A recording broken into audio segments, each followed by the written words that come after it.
¿Qué tal? Muy buenas tardes, bienvenidos a esta sesión del coloquio del ICAR. Y en esta ocasión tenemos la presentación del grupo académico Óptica No Lineal. En este coloquio se presenta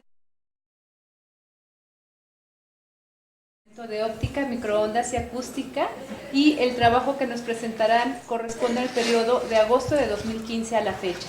El grupo, conformado por 3 académicos, el doctor Omar Morales Saavedra, el maestro en ciencias Carlos Román Moreno y el doctor Jesús Garduño Mejía, que es el coordinador del grupo, presentarán proyectos relacionados con sus líneas de investigación principales en óptica no lineal, en óptica ultra rápida y aplicaciones láser de alta energía, así como sus respectivos productos primarios, formación de recursos humanos, colaboraciones, etc.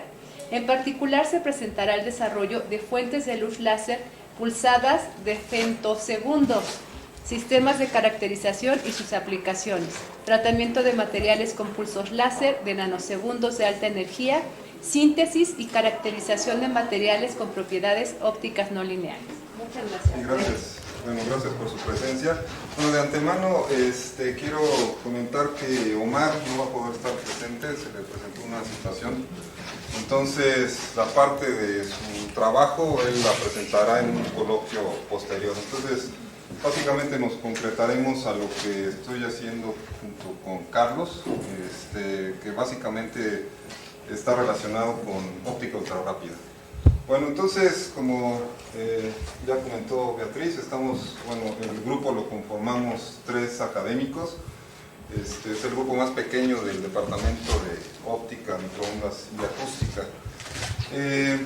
Bueno, el contenido de la presentación será lo siguiente. Bueno, presentaré los productos primarios del grupo, en resumen,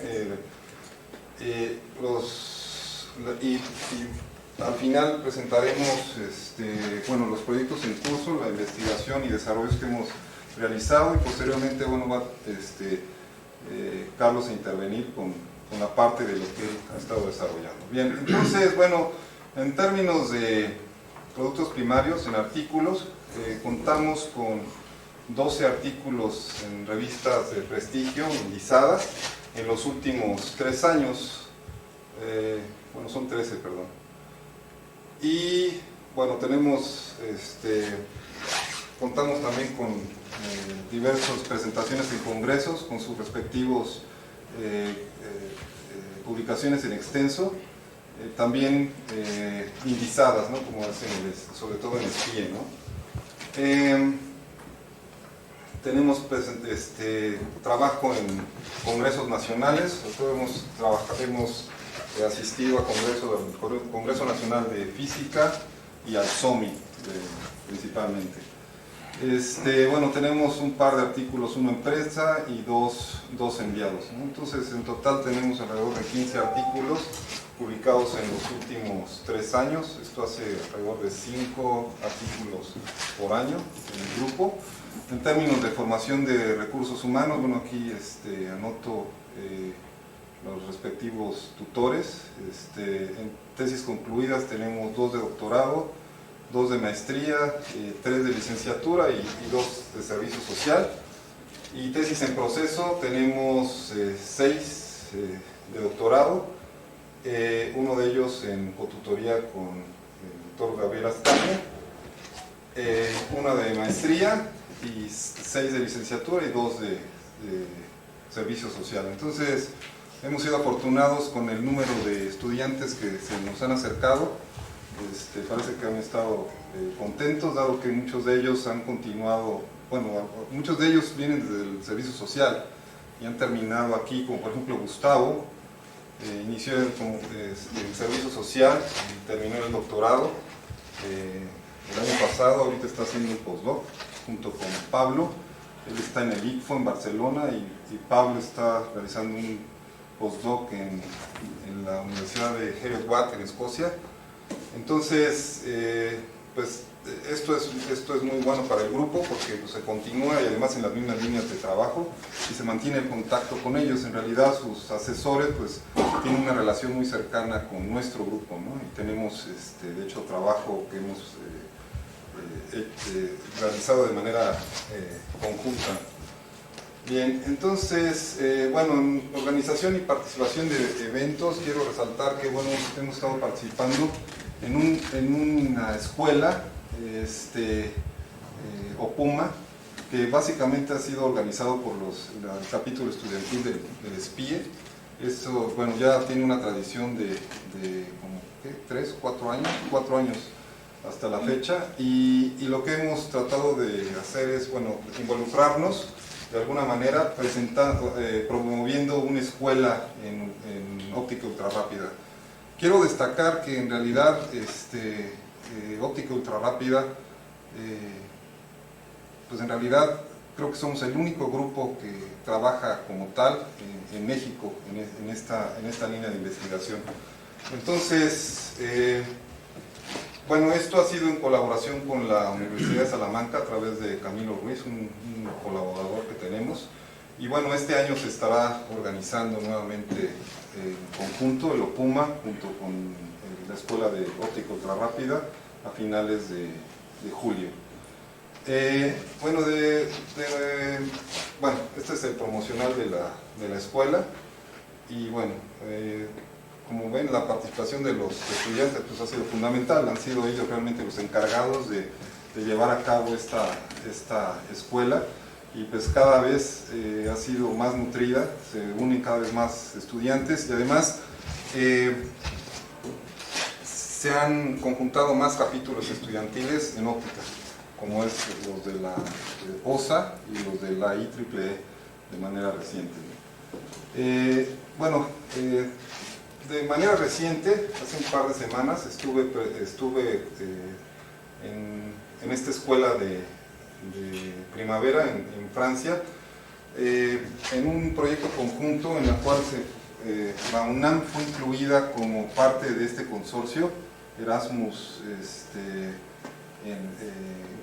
un consorcio con varias universidades europeas, en la cual, bueno, aquí están las que forman parte de este consorcio. De manera reciente, como les digo, este año participó ya la UNAM, Rochester y Sydney y otra universidad china.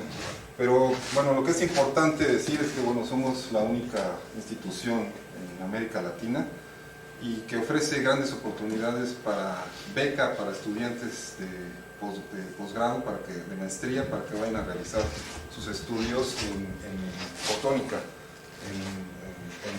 en cualquiera de estas universidades, ¿no? Bien, ¿qué tenemos en relación a docencia? Bueno, participamos en diferentes cursos a nivel licenciatura, en posgrado. También tenemos participación impartiendo cursos, básicamente es en láseres, óptica, fenómenos colectivos, electromagnetismo y bueno, tenemos una participación muy activa en el posgrado de ingeniería eléctrica. Bueno, al igual hemos formado parte de diferentes jurados en la licenciatura en física, en maestría, en diferentes posgrados, en ciencias, ingeniería eléctrica, en materiales y en esta que es de Omar, que no sé qué es. La maestría en educación media superior. Ah, bueno, ok. Bueno, en docencia. Eso me mandó Omar. Y bueno, en doctorado hemos participado en ciencias y en ingeniería. En captación de recursos financieros, pues básicamente hemos sido favorecidos con PAPIT y con uno de PAPIME, en total es 1.854.000 pesos. No hemos sido favorecidos con CONACYT, realmente es algo que hemos estado discutiendo los colegas, realmente nos han evaluado de una manera terrible, o sea, con argumentos absurdos, que bueno, yo creo que de esto padecemos todos, ¿no? Esperemos este año, no sé, podamos tener suerte, ¿no? Bueno, en términos de investigación y desarrollos, como les decía, lo que hacemos en el grupo, en colaboración muy estrecha con el grupo de sistemas ópticos, en particular con la doctora Marta Rosete, es óptica ultra rápida, que bueno, algunos ya lo conocerán, pero en este campo, o sea, ¿de qué se trata, no? Es de la generación, es caracterización, reconfiguración y aplicaciones de pulsos de luz ultracortos. Ultracortos me refiero a pulsos de sub-picosegundos. Bueno, ¿qué tienen de particular estos pulsos? Bueno, la idea es, tenemos niveles de energía modestos del orden de nanojoules. La idea es comprimirlos de tal manera que podamos lograr potencias pico muy elevadas. A pesar de tener energías del orden de nanojoules, si los comprimimos del orden de femtosegundos, podemos lograr potencias pico del orden de kilowatts. Entonces, esto si lo enfocamos, podemos lograr intensidades de 10 a la 11 watts sobre centímetro cuadrado.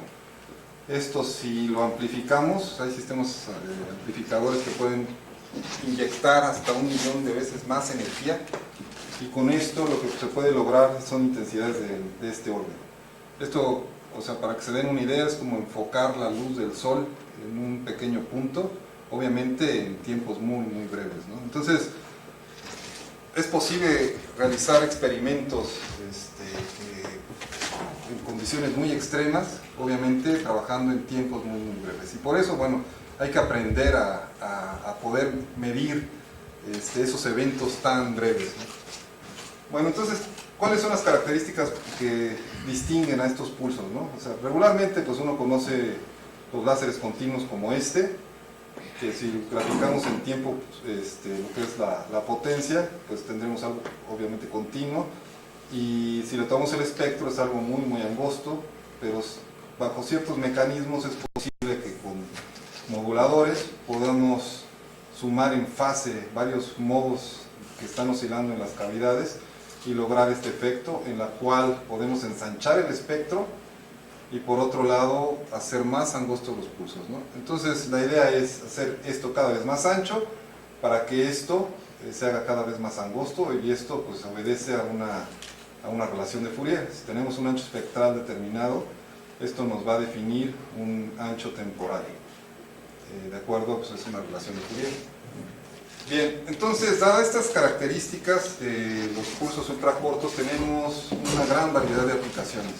Aquí nombro algunas. Aquí lo que grafico es el incremento de la potencia o reducción de la frecuencia de repetición de los pulsos, y por otro lado el ancho temporal. Aquí vemos, por ejemplo, en esta región, alrededor de 100 femtosegundos, aplicación en procesamiento de materiales. Una situación muy particular de los pulsos ultracortos es que pueden llegar a ser mucho más breves que los tiempos de termalización. Eso genera una gran ventaja en aplicaciones, porque podemos llegar a un proceso que se conoce como, lo definen como ablación en frío.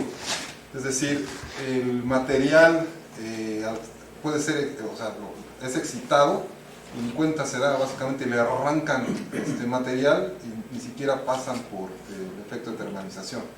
Entonces eso tiene una gran ventaja porque previene daños en las regiones aledañas a la aplicación de la luz, de los pulsos, y bueno, pueden observar cómo pueden obtener este tipo de estructuras, y por ejemplo estas metales, que esto es un particular interés de nuestro grupo, que es la fabricación de stents coronarios. Posteriormente les voy a platicar de qué se trata, ¿no? Otra aplicación pues es el microscopía no lineal. Aprovechando los efectos no lineales de los pulsos, pueden tener una condición en la cual solo en la región focal del pulso, es decir, en un plano, pueden generar ciertos efectos, como por ejemplo fluorescencia, ¿no? O absorción multifotónica. Entonces eso tiene muchas ventajas. Por un lado, pues se sucede en un solo plano, y por otro lado, el proceso sucede, por ejemplo, por absorción de dos fotones. Puede ser que puedan excitar un solo punto sin excitar el resto de los planos, ¿no? Esto tiene muchas ventajas, además de que pueden de alguna manera sobrepasar el límite de difracción a la longitud de onda del fundamental. Otra aplicación es, por ejemplo, en metrología. Bueno, ahora es posible a través de efectos no lineales, por ejemplo en fibras, en cierto tipo de fibras, generar lo que le llaman la generación del supercontinuo. Y con eso pueden aumentar en gran medida el ancho espectral de los mismos pulsos. Entonces es posible pues tener sistemas, esto se conoce como peine óptico de frecuencias. Es posible tener o generar fuentes de referencia de frecuencia absoluta. Bueno, hacer esto tiene sus detalles, no es una cuestión tan sencilla, pero bueno, es algo que ya existe y se usa mucho sobre todo en astronomía, bueno, aquí en comunicaciones, etcétera, ¿no? Otra aplicación muy interesante es, como les platiqué, como tienen un ancho de banda muy grande, o sea, tienen espectros enormes, es básicamente como la luz que emite un LED, estos blancos, la longitud de coherencia es muy pequeña, es decir, pueden generar efectos de interferencia en regiones muy pequeñitas. Entonces, pero sigue siendo luz coherente. Entonces, la gran ventaja es que, como tienen una longitud de coherencia muy pequeña, ustedes pueden hacer sistemas tomográficos en los cuales ustedes pueden escanear y reconstruir cierto tipo de estructuras, ¿no? Aquí lo que les estoy mostrando es una córnea. Entonces, esto además tiene otras ventajas, ¿no? O sea, la frecuencia de o sea, como son sistemas pulsados, la potencia promedio disminuye.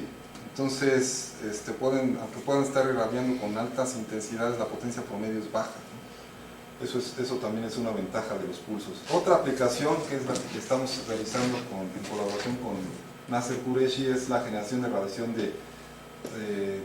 radiación terahertz. ¿Y esto cómo funciona? Bueno, tenemos un pulso láser, tenemos aquí un semiconductor, tenemos un par de electrodos. Al ser excitadas tenemos los portadores de carga, o sea, se excitan y posteriormente son acelerados por la diferencia de potencial, y esto lo que genera es radiación terahertz en forma de pulso. El pulso es del orden de unos cuantos picosegundos, ¿no? Y bueno, tiene sus ventajas esta radiación porque bueno, es una región del espectro donde podemos hacer microscopía, y bueno, siendo además una radiación no ionizante, es útil para cierto tipo de aplicaciones, como por ejemplo en seguridad, ¿no? Control cuántico. Esta es otra aplicación que, de hecho, esto se desarrolla aquí en el Instituto de Química. Nosotros hemos trabajado también con esto. Es básicamente estudiar procesos, estudiar la dinámica molecular. ¿Cómo funciona? Pues básicamente usamos los pulsos como si fuera un estroboscopio. Excitamos y luego hacemos un retardo relativo entre la excitación y el pulso de prueba, y podemos analizar fenómenos a diferentes tiempos con una resolución temporal correspondiente a femtosegundos. Y otra cuestión es que podemos controlar la forma de los pulsos, y esto puede ser ventajoso para, por ejemplo, controlar cierto tipo de reacciones químicas. Bueno, aquí les muestro otro ejemplo. O sea, aquí tenemos la excitación y aquí tenemos el pulso de prueba a cierto tiempo de retardo. Es como tomar una foto en ese instante del proceso, y podemos variar esto y reconstruir todo un evento con una resolución del tamaño del ancho temporal de estos pulsos. Conversión de frecuencias no lineal. Bueno, esto también se utiliza mucho, o sea, no siempre tenemos posibilidad de trabajar con o sea, no hay disponibilidad continua en todos los láseres, ¿no? O sea, en términos de longitud de onda. Entonces, lo que se puede hacer es convertir las frecuencias por procesos no lineales a través de interacción con materia. Podemos, por ejemplo, pasar de luz roja a luz azul, y dependiendo de la intensidad podemos generar pues, armónicos de orden superior, a tal grado que podemos llegar a generar algo como esto, ¿no? O bien, el caso extremo, por ejemplo, aquí esto es luz infrarroja generando luz ultravioleta. y esto, bueno, con un control muy particular, es posible que esto sea un paquete de attosegundos. Entonces es como actualmente se generan ahora los attosegundos, a través de la excitación y la generación de armónicos de orden superior controlados, es posible generar paquetes de radiación en attosegundos. Bueno, entonces, como ven, o sea, las aplicaciones son muy diversas, son muy extensas. Entonces aquí, bueno, simplemente les voy a platicar un poco qué se necesita, ¿no?, para generar estos pulsos. Bueno, básicamente es como cualquier láser, tenemos un sistema de bombeo, ganancia, necesitamos un modulador para generar los pulsos y un sistema de compensación de dispersión. Como tienen muchas componentes espectrales, se desparraman al pasar por el medio de ganancia, o sea, se separan, y hay que usar sistemas de compresión, como por ejemplo lo que son prismas. Ahí está. Una serie de prismas donde viene el pulso separado en sus frecuencias. Con una serie de prismas podemos recomprimirlo nuevamente, ¿no? Y con eso podemos generar pulsos láser. Hay otra manera, que es a través de una fuente de luz, o sea, a través de pulsos como este. Nosotros, a través de un proceso no lineal, que puede ser automodulación de fase o mezclado de ondas, compensación de dispersión nuevamente, podemos también generar pulsos de femtosegundos o hasta de attosegundos. Con esto, bueno, lo que les quiero decir también es que los attosegundos no pueden obtenerlos a través de un oscilador como este, ¿no? Es necesario generarlos a través de este tipo de procesos, ¿no? Y bueno, si esto lo podemos en un sistema resonante, es posible tener otro oscilador de femtosegundos, uno como el que les voy a presentar, que estamos desarrollando, bueno, que ya está funcionando en el laboratorio. Bien, ¿cuál es el estado del arte? Bueno, aquí lo que quiero explicarles es qué es lo que ha habido hasta la fecha. Estos son las diferentes regiones en las que funcionan los láseres de femtosegundos, y aquí lo que les muestro es en dónde está la región de excitación, dónde lo excitan y dónde funcionan, ¿no?, dónde emiten radiación en femtosegundos. Esta pequeña rayita es el ancho espectral real que va a salir de este sistema, ¿no? Como ven, el sistema de titanio zafiro pues es el que tiene mayor ancho espectral y puede ser excitado en esta región. Entonces de ahí, bueno, han venido un sinnúmero de fuentes láser de femtosegundos a lo largo de los años, empezando desde el 87 o una cosa así, no sé, no, sí, creo que sí. Bueno, el caso es que, si ven, se han cubierto varias regiones que van desde el visible, el infrarrojo, bueno, cercano, esto sigue siendo cercano, pero lo que les quiero mostrar es que esto está lleno. Y sin embargo aquí hay una región muy grande en la cual no tenemos fuentes láser de femtosegundos. ¿Por qué? Pues básicamente tiene que ver con las fuentes de excitación. O sea, es difícil tener fuentes de excitación. Ay, perdón.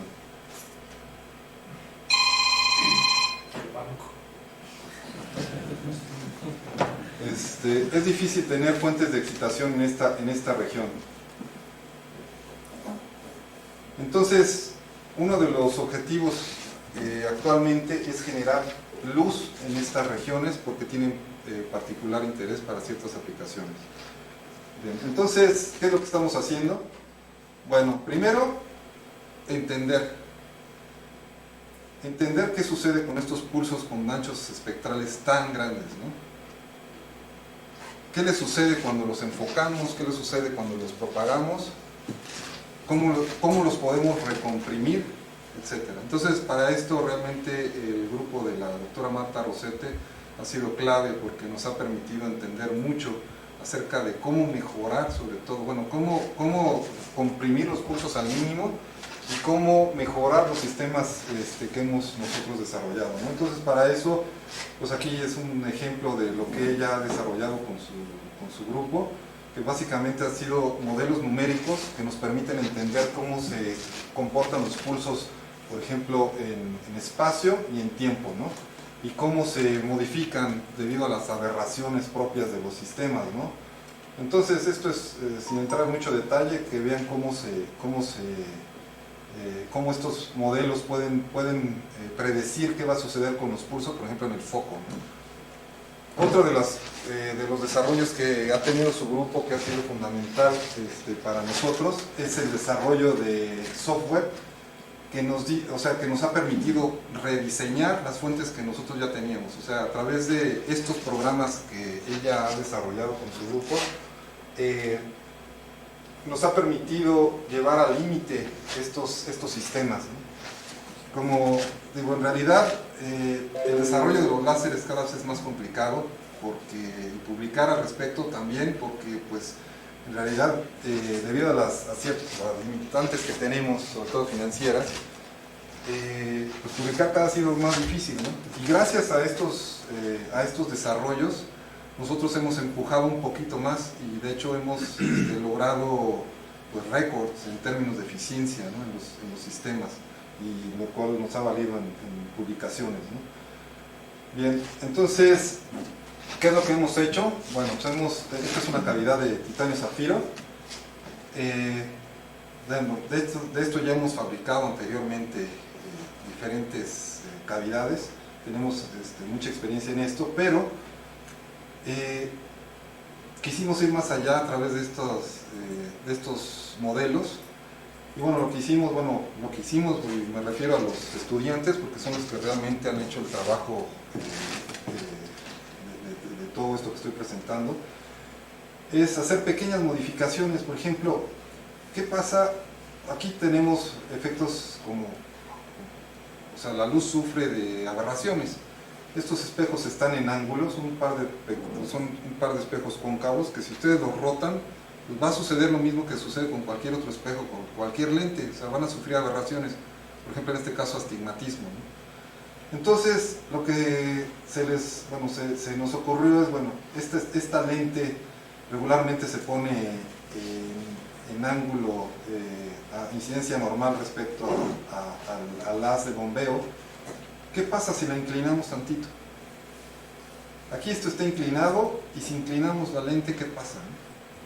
Bueno, pues lo que va a suceder es que dependiendo del ángulo de esta lente podemos variar la eficiencia del láser, o sea, podemos mejorarla. ¿Y qué eso está sucediendo allá adentro? Pues lo que sucede es que compensamos el astigmatismo generado por este espejo sobre todo, y aumentamos la eficiencia, o sea, aumentamos la potencia porque reducimos esa aberración. Y aquí podemos ver cómo, bueno, este es el acoplamiento, o sea, es cómo se acopla el haz de bombeo con el haz láser. Y entre mejor se acople, pues más eficiente va a ser. Entonces aquí es una pequeña caricatura de qué es lo que está pasando. Aquí lo que ven es básicamente la eficiencia, cómo va mejorando, ¿no?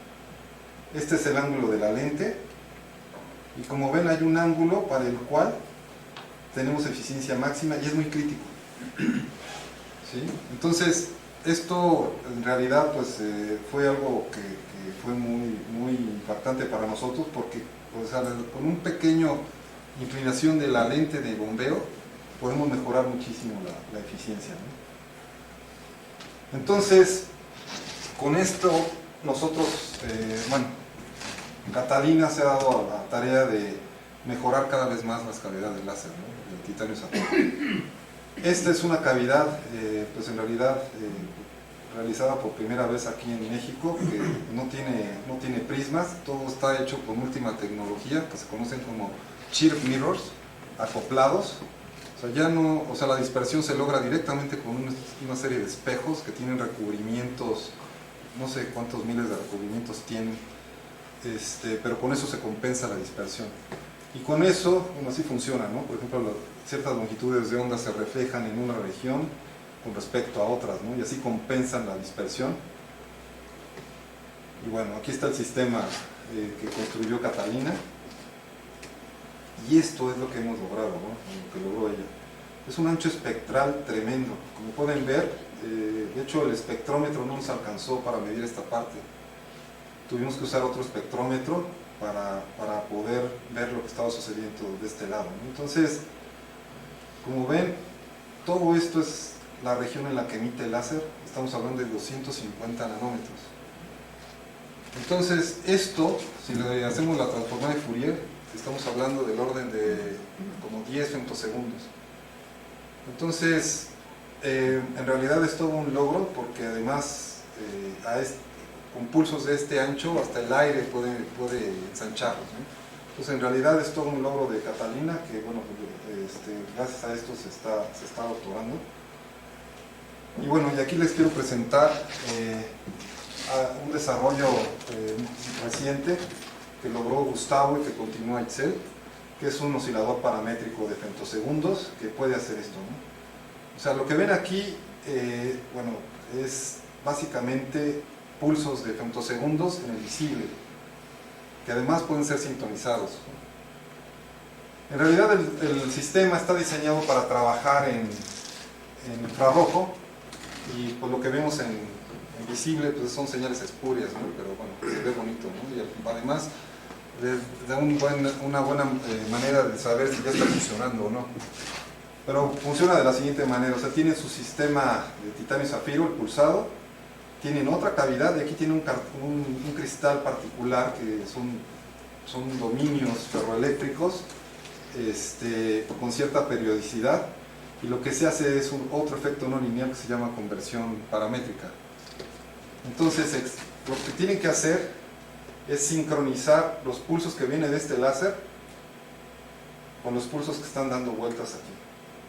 Ese es todo un reto, y bueno, además de toda una serie de procedimientos para alinearlo, no es nada sencillo, le pueden preguntar a Itzel, pero en realidad lo que podemos decir es que fue todo un éxito, además de que bueno, se están generando, o sea, se puede sintonizar desde 1.1 micras hasta 1.6 a 70 femtosegundos, ¿no? Bueno, como les decía, Gustavo se doctoró con este trabajo, y continúa Itzel con esto, ¿no? Bueno, no voy a entrar en detalles. Es el sistema de bombeo que también logramos. Bueno, aquí lo que puedo recalcar es 21% de eficiencia, o sea, realmente estamos en el tope de eficiencia de este tipo de sistemas de estado sólido. Y bueno, sin entrar en muchos detalles, porque ya no hay mucho tiempo, con lo que les quiero decir, esto pues es un proceso no lineal en la cual ustedes se excitan con una longitud de onda, y esta decae en 2 frecuencias, ¿no? Y esto lo pueden sintonizar. Ahorita les voy a mostrar cómo. O sea, tienen un fotón de excitación, y tienen 2 que se emiten, uno que se llama el Hilder y el otro la señal, y esto lo pueden cambiar a como ustedes quieran, variando ciertos parámetros en la calidad, ¿no? Bueno, lo que quiero decirles con esta diapositiva es que muchas monturas se hicieron aquí en el taller, y el sistema pues actualmente está funcionando exitosamente, y bueno, podemos sintonizar diferentes frecuencias. Se hicieron muchos diferentes diseños. Gustavo trabajó arduamente en esto hasta llegar a esto. Aquí con esta tabla, bueno, resumo un poco su trabajo. Aquí lo que pueden ver son los resultados que tienen otros grupos de investigación, por ejemplo en Stanford, en Alemania, en Heriot-Watt, y lo que tenemos aquí, ¿no? Estamos hablando de un láser que tiene una potencia umbral extremadamente baja, o sea, es un récord. O sea, ¿qué es la potencia umbral? Es la potencia que requiere el sistema para comenzar a funcionar. Entonces, en realidad, como les decía, esto es un récord, tenemos el 30% de eficiencia. Entonces, esto es gracias a todo este entendimiento de cómo compensar hasta el más mínimo detalle en astigmatismo, y reducir al mínimo las pérdidas, ¿no? Bien. Por otro lado, bueno, quiero presentarles también otro desarrollo que tenemos, que es un láser de fibra dopada con nervio, que genera pulsos de femtosegundos. Quiero decir que, bueno, tanto el OPO como esto, pues, es la primera vez que se desarrollan en México. Y bueno, estas son las características del sistema, sin entrar en muchos detalles, ahorita se los resumo, que básicamente es un sistema que trabaja a 1500 nanómetros, ¿Cuál es la ventaja? Bueno, pues es la longitud de onda en la cual se trabaja en telecom, en telecomunicaciones, y bueno, tiene características muy similares al titanio zafiro, nada más que a una potencia mucho más modesta, pero sin embargo este sistema pues, cabe en una mesa pequeña, y nada más lo encienden y puede estar trabajando 8 horas y realmente no requiere gran mantenimiento, ¿no? Y además de que, o sea, un titanio zafiro, sobre todo el bombeo, esto cuesta $1000. Un titanio zafiro puede costar del orden de $20,000 o $30,000, ¿no? Entonces es una buena alternativa para tener pulsos de femtosegundos. Bueno, por otro lado, bueno, tenemos sistemas de caracterización. Esto lo ha desarrollado Ramiro Contreras como parte de su doctorado. Uno de los principales retos es no solo generar los pulsos, es medirlos. Y medirlo significa medir la amplitud y la fase, y el principal problema es medir fase, ¿no? Entonces este sistema lo que hace es básicamente, está basado en interferometría espectral, pero lo que hace es básicamente toma réplicas del pulso. Esta es una versión ensanchada, este es un par de pulsos que es el mismo, y o sea, se usa el pulso mismo para medirse. Son sistemas que se llaman de autorreferencia. Entonces Ramiro se ha dado la tarea de construir esto. Aquí lo tenemos, todo el desarrollo. Incluyó el desarrollo el diseño y construcción de un espectrómetro. Esto involucra un espectrómetro, aquí está funcionando, y todo un software, ¿no? Aquí vemos la reconstrucción de la fase, ¿no? Que es lo que nos interesa. Y bueno, tenemos el espectro. Teniendo el espectro y teniendo la fase, podemos recuperar el pulso. Este es lo que les decía, es un espectrómetro de muy alta resolución, que supera por mucho a los que por ejemplo vende Ocean Optics en $5,000, $6,000, ¿no? Bueno, seguimos en el desarrollo de otro tipo de sistemas, como este sistema Frog. Lo queremos hacer más versátil y mucho más rápido. Y quiero presentarles, bueno, aquí rápidamente, sistemas de autocorrelación combinadas con una técnica que se llama barrido en Z. Lo que podemos hacer es reconstruir básicamente las señales en espacio y en tiempo. Aquí lo que vemos es estamos barriendo alrededor del foco, en la región focal, y vemos aquí la variación temporal que no cambia. Por aquí vemos cómo cambia básicamente el tamaño del spot. Aquí lo vemos con estas señales. Es una señal no lineal.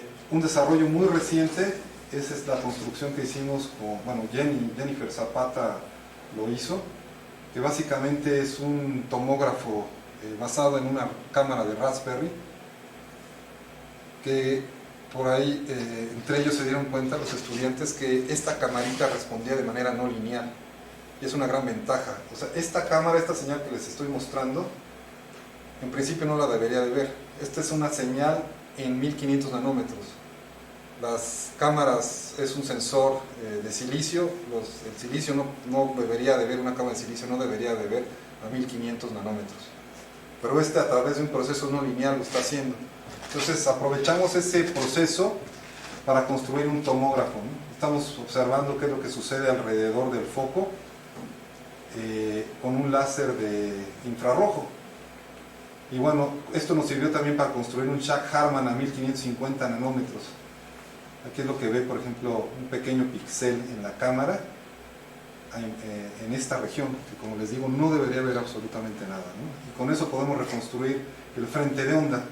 Y no solo eso, podemos medir el ancho temporal. Entonces, es una pequeña cámara que costó $1000, que puede reconstruir el pulso en espacio y en tiempo prácticamente de manera simultánea, pero además en infrarrojo. Digo, los que hayan trabajado con cámaras infrarrojas sabrán el costo de ellas, y además, sobre todo el costo, son de las condiciones que se necesitan para trabajar con ellas. Muchas de ellas tienen que ser trabajadas enfriándolas, ¿no? Y bueno, en desarrollo lo que tenemos, perdón por concluir, es un sistema de autoenfoque. Esto lo publicamos en colaboración con Camilo Ruiz en Salamanca. Él lo necesita para enfocar sus, son sus blancos en sistemas láser gigantescos. Necesitan mantener el blanco en foco. Entonces necesitaban un sistema de rastreo. Entonces nosotros le propusimos un sistema que pudiera ser capaz de hacer eso. Tenemos un sistema de referencia, como un sistema como polineal, que esta es la referencia y esta es donde tenemos montada nuestro blanco.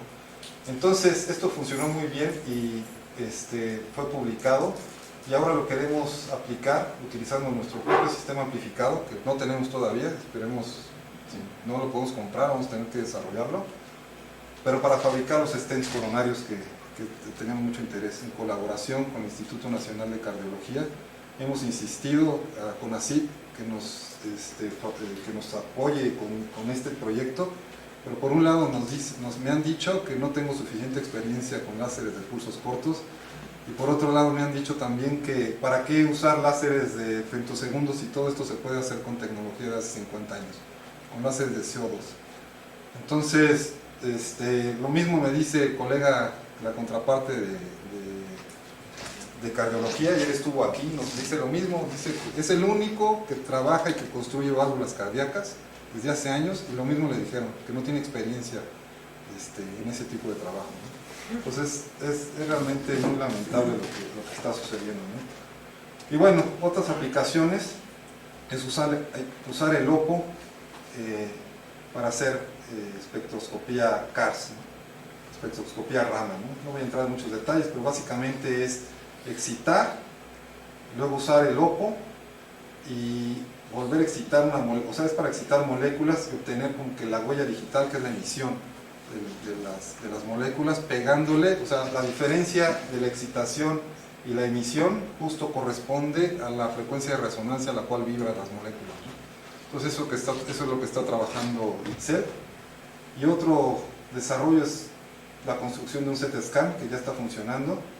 Eso es en colaboración con Carlos, Antonio, Jesús Delgado y Ariane aquí presente, donde ella ya estuvo midiendo algunas muestras. Esto sirve para básicamente medir los índices de refracción no lineal y la absorción no lineal de materiales.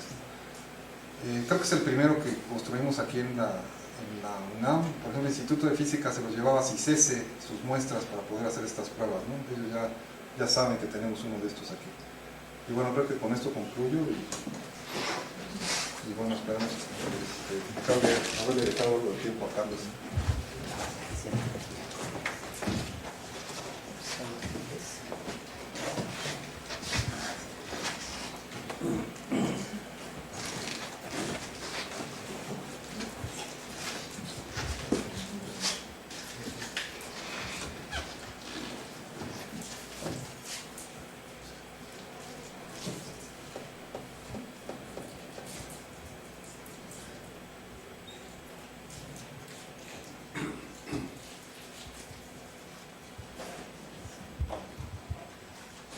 Bueno, pues buenas tardes. Entonces yo voy a presentar algo de lo que he hecho en estos últimos tiempos, ¿no?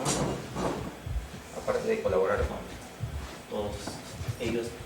Bueno, en el 2016 creo que fue, la doctora Marta Rosete y el doctor Neil Bruce me invitaron a participar con ellos en lo que empezaba a ser el laboratorio universitario de fabricación de equipos ópticos, ¿sí? Entonces empezamos a ir a Puebla gracias a la aceptación del doctor, ¿cómo se llama? Cordero, y el técnico Jorge Cuautle nos empezó a enseñar a cómo pulir superficies para hacer espejos, ¿sí? Y bueno, ya que aprendimos algo, entonces regresamos aquí a tratar de hacerlo con nuestra máquina, una Strasbourg instalada, y pues sí está uno ahí puliendo, pero no sabe uno qué forma va adquiriendo, si va bien o no. Entonces una prueba muy sencilla es, bueno, puede ser muy sencilla, al menos como la usamos, la parte que usamos, es la prueba de Ronchi.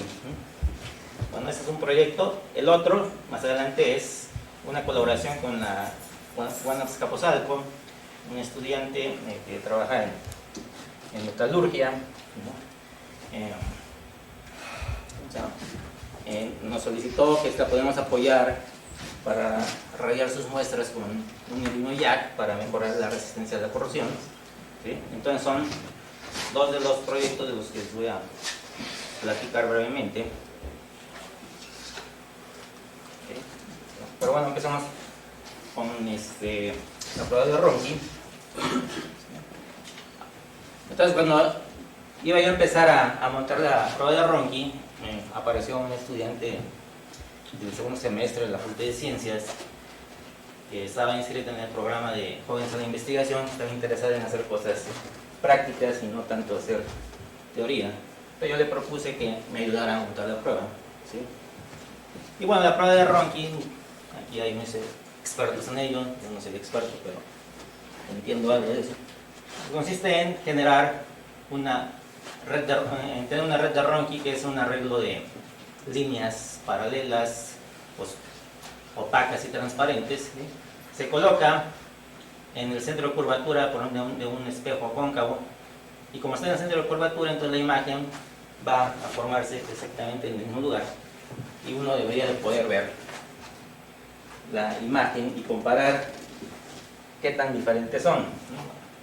En la práctica, normalmente lo que se hace es colocar la red de Ronchi un poquito fuera del centro de curvatura, iluminarlo y observar por otro lado la imagen formada por el espejo, ¿no? Y poder comparar. Lo que nosotros hicimos fue fusilarnos un diseño que vi allá en la UAP, cuando estuve aprendiendo las artes de pulir espejos. Y bueno, la ventaja es de que uno puede tener la imagen de la red de Ronchi exactamente encima de la red de Ronchi, si se puede iluminar por abajo con una, a ver si está aquí, sí, con una montura de esta especie, una especie de U, que la construyó Hugo Sánchez, ¿sí? Entonces aquí hay un agujero donde se pone un LED, en este caso verde, y ilumina la red de Ronchi, y uno puede de frente ver encima de la red de Ronchi, puede ver uno la imagen formada por el ¿cómo se llama? Por el espejo, ¿no? Entonces, estas son dos imágenes. Esta es las franjas formadas por el espejo que estuvimos puliendo ahí con la asesoría de Jorge Cuautle. No lo terminamos, tiene algunas todavía imperfecciones, pero bueno, avanzamos algo, bastante de ello. Y esta es la imagen formada con un espejo que se usa para maquillarse, ¿no?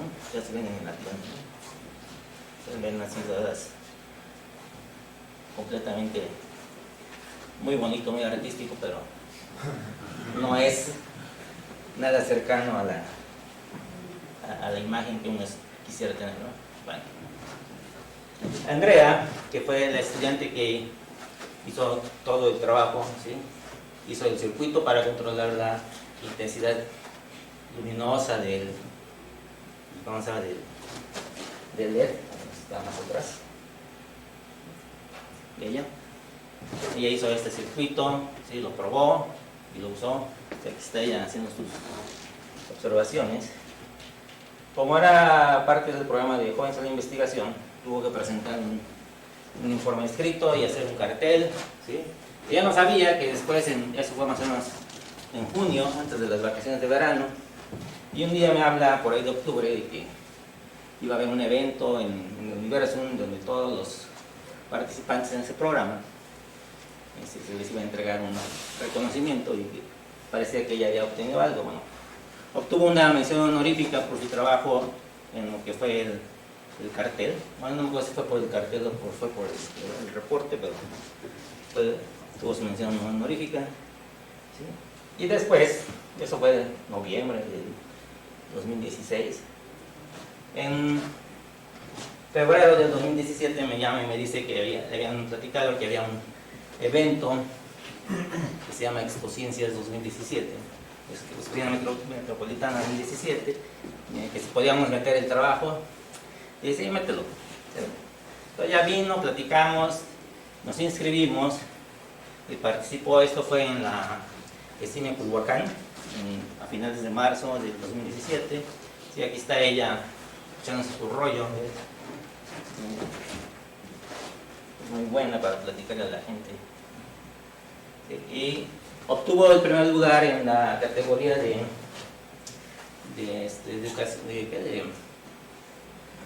educación profesional en ciencias exactas, y se ganó el honor de ir a representar a México a la ahí debe ser Expociencias Latinoamericanas, que fue en Antofagasta el año pasado. Presentó su cartel, ¿sí? Y bueno, eso fue, digamos, algo bueno para todos nosotros, ¿no? Sí. Eso es con respecto a lo de la red de Ramos. ¿Sí? Luego también una estudiante, Laura Ávila, de Ingeniería Metalúrgica de la UAM Azcapotzalco, ¿sí?, nos solicitó que si podíamos apoyarla en su trabajo final de su carrera, en el que ellos han estudiado, bueno, saben que al radiar muestras de acero, ¿sí?, y hacer una fundición en la superficie, ¿sí?, no entiendo bien porque no soy metalúrgico, pero más o menos lo que me ha explicado, el recomodo de los dominios en el metal produce una resistencia mayor a la corrosión. Sobre todo les interesaba en la corrosión por ácido sulfídrico, porque es un proyecto que ellos tienen con Pemex, de que se dañan mucho sus materiales, sus recipientes, sus tuberías, ¿no? Y entonces quieren ver la posibilidad de mejorar la resistencia de la corrosión por ácido sulfúrico en ciertos aceros, ¿no? Yo tampoco sabía que había muchos tipos de acero, ¿no? Hay un acero 8620 que es con el que están trabajando, y entonces estuvo viniendo, ¿sí? Es ella y su asesor, que es el doctor Hilario Isaías Hilerio, perdón, ¿sí?, de la UAM Azcapotzalco, Jorge Iván, que es su asesor también de la UAM, y yo.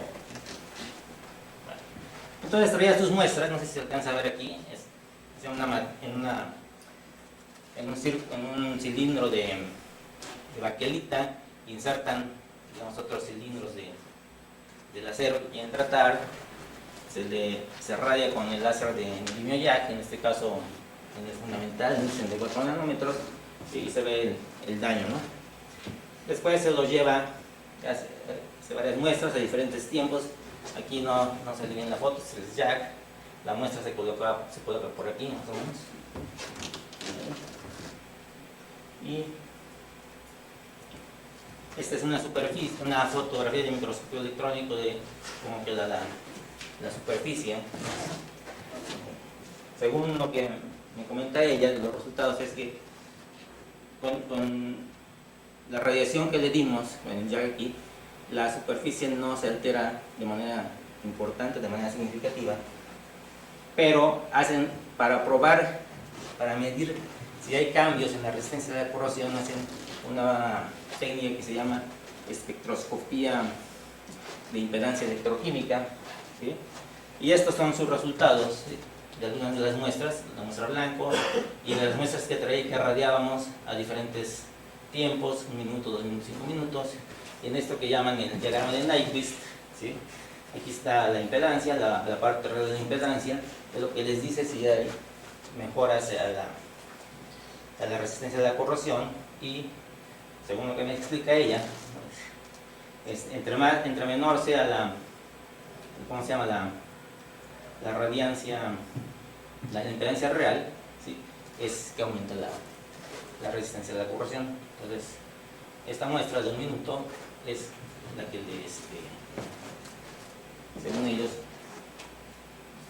sí se ha logrado mejorar la resistencia de la corrosión, y la duda que surge es, bueno, si no se ve afectada la superficie, porque si mejora la resistencia de la corrosión según la prueba de impedancia electroquímica. Entonces, esa es la duda en la que están. Bueno, otra de las cosas que he hecho es dar algunos servicios, ¿sí? Entre ellos está la caracterización de unos láseres semiconductores para aplicaciones odontológicas, la calibración de fuentes luminosas para aplicaciones en biología y una caracterización de filtros fotográficos. Esto lo solicitó el ingeniero César Martínez. Pues él construyó su sistema, era un láser, eran dos láseres de estado sólido, de semiconductor, de 685 nanómetros uno, ¿sí? Y otro de 980 nanómetros. Y lo que quería, bueno, lo hace trabajar en dos modos de operación que yo arbitrariamente llamé por ciclo de trabajo o por potencia definida. Por ciclo de trabajo porque él determina, ¿sí?, una tasa de repetición de los pulsos y el ancho del pulso. Y el otro es que él le dice al láser, yo quiero que me des tantos miliwatts y a ver si es cierto que los da, ¿no? Entonces eso es lo que él quería saber. Entonces vino, ¿sí?, y ponen aquí en el ciclo de trabajo lo que les digo. El ciclo de trabajo es, digamos, este es el pulso, el ancho temporal del pulso, y luego se apaga, ¿no?, y luego vuelve a subir, etc. Entonces, este tiempo, desde que empieza hasta que empiece el otro, es el ciclo de trabajo. Y él, en su sistema, podía, una vez definido ese ciclo de trabajo, él puede decir qué porcentaje de este tiempo es el que iba a estar encendido en su láser. Entonces medimos para ciclos de trabajo de 20 microsegundos a la longitud de onda de 685 nanómetros, ¿sí?, con frecuencias de repetición distintas. Perdón, esta es la duración del pulso, 20 microsegundos, y esta era la tasa de repetición, es decir, el ciclo de trabajo iba desde 100, que son microsegundos, hasta 1 milisegundo. Sí, bueno, aquí están las lecturas, la mínima, la instantánea, la mínima máxima, etc. del promedio de visión estándar, ¿no? Entonces, aquí estaba la potencia promedio, ¿sí?, para una frecuencia de repetición de 1000 Hz, la potencia promedio era 0.69, y para 10.000 Hz alcanzó 683, ¿no? Bueno, estas mediciones las hicimos para diferentes anchos temporales del pulso, ¿no? Para 50, ¿sí?, para 80 microsegundos, etc.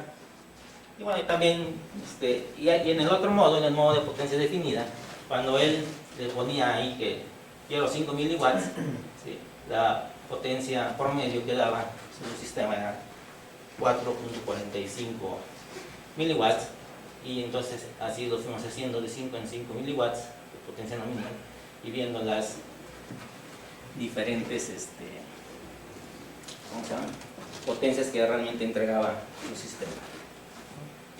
Bueno, lo mismo se hizo, bueno, tomamos el espectro, ¿sí?, de sus láseres, ¿sí?, la potencia promedio era de 686.62 nanómetros, un ancho a la mitad del máximo de 1.05 nanómetros y una estabilidad en frecuencia del 0.16%. ¿Sí?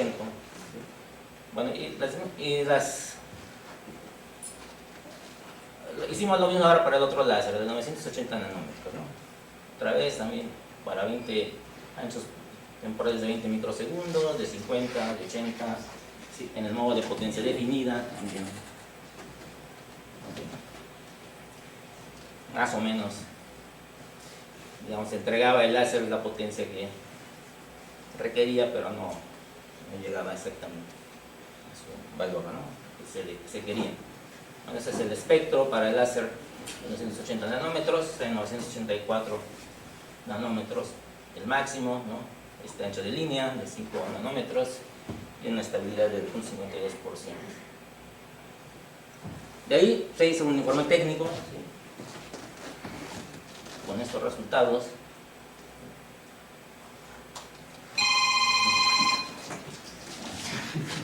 El otro servicio que se hizo fue la calibración de unas lámparas para investigación biológica, ¿sí? El doctor Leonardo trabaja en la Facultad de Medicina.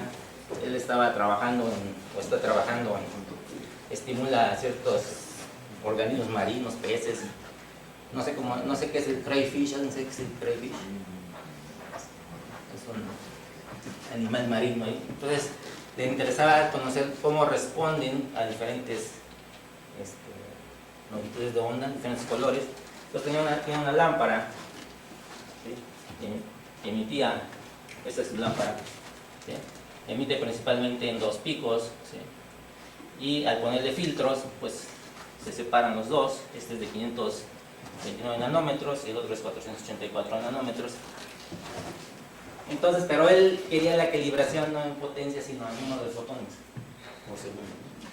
Entonces hay que hacer la calibración en potencia y después, usando la relación de que la energía es proporcional a la frecuencia, ¿sí? Entonces podemos calcular el número de fotones por segundo que va en estos haces, ¿no? Entonces, estos son los resultados, ¿sí? Para esas 2 longitudes de onda. Aquí están. Por ejemplo, él espera una potencia media de él coloca en su sistema que le entregue esta potencia, ¿sí? Y entonces medimos, ¿sí? Cuántos miliwatts le está dando en esta longitud de onda. El azul es el de los 400 nanómetros, no me acuerdo, y el número de fotones, ¿no? Y lo mismo para la otra longitud de onda, el pico verde, que aparecía en el espectro anterior. Entonces, del orden de 10 a la 13 fotones por segundo está emitiendo su lámpara en la línea azul, y del orden de 10 a la 14 o 10 a la 15 en la longitud de onda verde. Él publicó un artículo con sus colaboradores porque era la tesis de uno de sus estudiantes, y bueno, ahí me puso en los agradecimientos y le ayudé a hacer la calibración. Estaba muy contento porque finalmente, después de conocer esos números, estaba logrando entender qué era lo que pasaba con sus estudios, ¿no? Ese es el artículo. Otro fue la caracterización de filtros fotográficos, esos que ya no ven, ¿no? Es muy difícil encontrarlo. Entonces, los consiguieron a través de internet. El ingeniero Ricardo Mota Marzano, de la Facultad de Ingeniería, y uno de sus estudiantes quieren o están construyendo un citómetro, pero decían que no tenían filtros de calidad óptica, son muy caros y que no tienen dinero. Entonces consiguieron unos filtros para fotografía, pero no sabían nada, no sabían ni cuál es el ancho de banda, ni, o sea, de qué frecuencia está pasando a través de cada filtro, ¿no? Entonces vinieron y pues lo que hicimos fue caracterizar de 8 filtros, ¿sí? Más o menos. No son estos es una fotografía de Amazon, porque no tuve el cuidado de tomar una foto a sus filtros que trajo, ¿sí? Y bueno, eso fue lo que se hizo, ¿sí? Y eso es. No les puedo presentar los espectros porque no sé dónde los tiene. Él los tiene. Tiene porque se le entregó a sus cartas, todo. Creo que para ir en mi memoria en algún lugar de este planeta donde tenía esos datos, y los estuve buscando por todas las computadoras posibles, así que se los debo. Entonces, por mi parte es todo. Muchas gracias.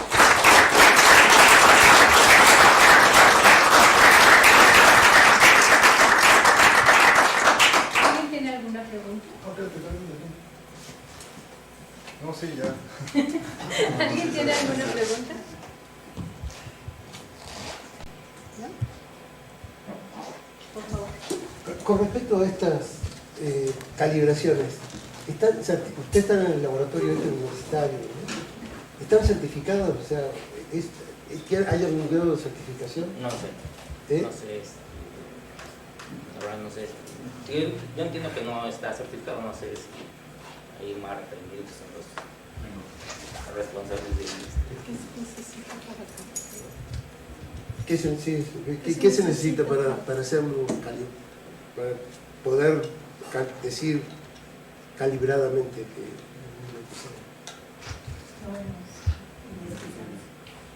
hay otros expertos que verifican pero saben de eso. Sí, Pues sí, tienes que registrarte y creo que le llaman certificarte. certificación. Sí, Certificación. certificación. Las normas. Oye, Carlos, una pregunta. Sí. Cuando irradiaste la muestra con el CO2, dijiste, ¿verdad? Ya. Con un jack, vi que la muestra medía como 1 centímetro. ¿Cómo Sí, lo irradias? Así como sale el láser, así Sí, llega y... Afortunadamente el haz, ¿sí? Cubría. Lo hicimos en pedazos porque no podía cubrir. La muestra original que era más grande, era casi como la mitad del diámetro de la baquelita. Entonces, sí, lo que se quería era que toda la muestra esté radiada. Entonces, como para hacer eso hay que expandir el haz, y como es infrarrojo, necesita una lente de cuarzo que desapareció del laboratorio, no sé por qué, ¿no? Porque teníamos, pero quién sabe, ahora la prestamos alguna vez, ya no me acuerdo a quién, ¿no? Entonces, lo que se hizo fue hacer las muestras del tamaño del haz, de manera que el haz, como sale del sistema, radiara toda cada una. Por eso se ven 4, ¿no? En realidad cada una de ellas son 4 para que entonces iba era laborioso estar acomodando cada vez que se radiaba una, ¿no? Yo me imagino que la distribución no es uniforme, No, no es uniforme, ¿verdad? no es uniforme. Y también ese puede ser un problema en el que no afectó la superficie. O sea, hay varios detalles ahí que estudiar bien, ¿no? ¿Alguna otra? Para Jesús, porque tenía varias, pero una que les llamó la atención, creo que a ti también, de poder ver pulsos de 1500 nanómetros con una CCD de silicio, ¿no? Y que no entendí qué era, hay un proceso no lineal, pero ¿cómo funciona eso? O sea, ¿qué es lo que ven?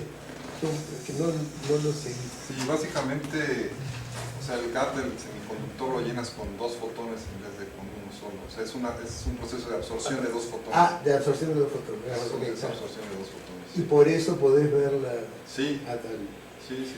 Arriba de 1500. Sí. Y la camarita es una camarita esa de Edmund, así. No, pues es las Raspberries, una CCD, normal. costó $1000, ¿no? Ah, sí. Y viene con todo el módulo Raspberry, ¿no? Que es todo un procesador. Entonces, todo está hecho con Raspberry, ¿no? Con tecnología Raspberry. Entonces, es una gran ventaja. Tienes un perfilómetro que además te mide pulsos ultracortos y te mide frentes de onda en un módulo que te cuesta, no sé, $2000, una cosa así.